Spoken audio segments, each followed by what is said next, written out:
Ang nagpagula ang kampo ni Vice Presidente Sara Duterte og opisyal nga pahayag kalabot sa pagpasaka og balik sa impeachment complaints bato kaniya. Matod pa ni Attorney Michael Poa, tigpamaba sa defense team, dili lang ikatingala ang lakang sa mga reklamante. Gihatagan og gibugaton sa kampo sa bag-o lang iklaro sa Korte Suprema nga ang impeachment dili usa ka proseso sa politika nga gibase lang sa mga aligasyon o propaganda.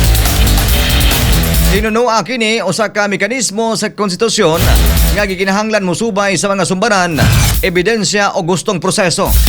Iklaro pa ni Poa nga andam silang atubangon ang mga pasangil pinaagi kini sa tukmang proseso sa konstitusyon.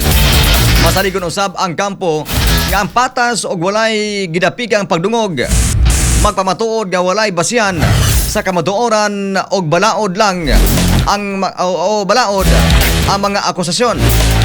Sa kinatibukan ang defense team mibarog nga ang impeachment batok kang Duterte usa ka hagit nga ilang atubangon uban ang kaisog o pagsalig sa hustisya.